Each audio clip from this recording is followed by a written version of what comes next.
Welcome back. Mayor Pete Buttigieg could face an uphill climb to win the support of pretty much the most important voting bloc in the Democratic primary right now, older, more conservative African-American voters.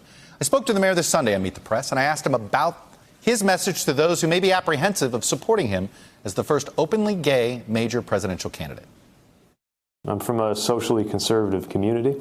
When I came out, we didn't know what the effects would be. It was actually during an election year. Mike Pence was the governor of our state. He was popular at the time.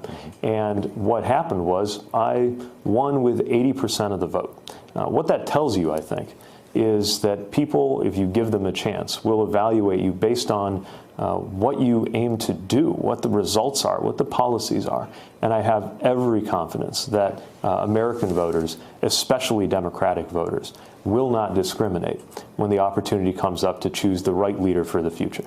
Joining me now is the Reverend Al Sharpton. He's the founder of the National Action Network and the host of Politics Nation, which of course airs weekends at 5 p.m. right here on MSNBC.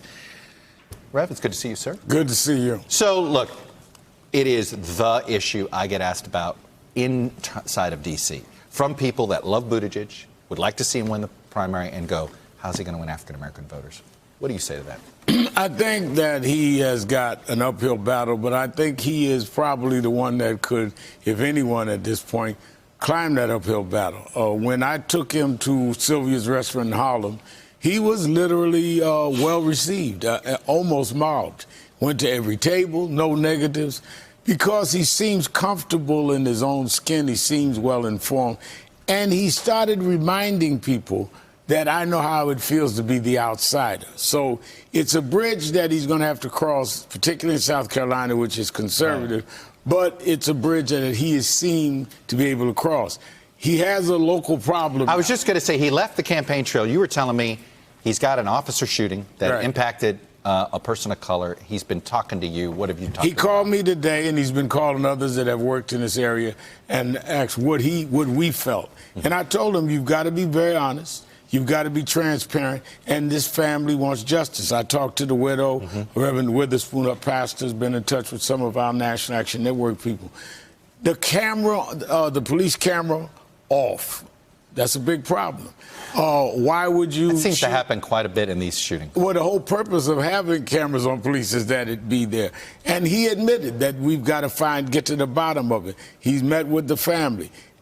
I think the fact that he had a problem with the black police chief in the past, this brings all of that back. So far, he seems like he's trying to show he's learned more, but at the same time not prejudge the police. He said something interesting. He said something interesting about why he went back. He said, you know, one of the lessons that he learned the last time he had dealt with this as mayor was that he didn't inform the public when he had nothing to say.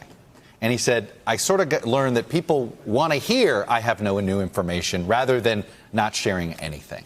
People want to hear because people want to feel like you're not marginalizing and you're not concerned about the value of the life. That's one thing I will say. He kept saying to me, all lives are sacred, and this is a precious life to me, Reverend, and I'm not going to ignore it. All right, let me ask it from the other way. How did Kamala Harris and Cory Booker break right now Joe Biden's stranglehold on African-American voters? You've got to go deep into the issues. You've got to be able to tell people the difference without being divisive, which is a hard needle to thread.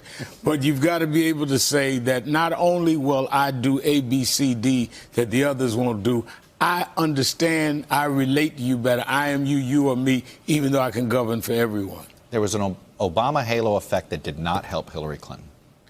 Is there an Obama halo effect that does help Joe Biden with African-American voters, or is it the same issue? You know what? You're just not going to get it just because you worked for Obama. I think that Joe Biden does get some a halo issue. I don't know to the degree that others think, because he not only worked with Obama, he was the co-pilot.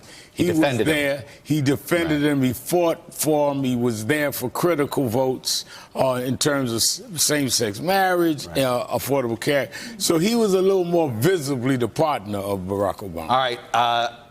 I wasn't planning on asking you a question about the Central Park Five, which is in some ways a very famous story here in New York City.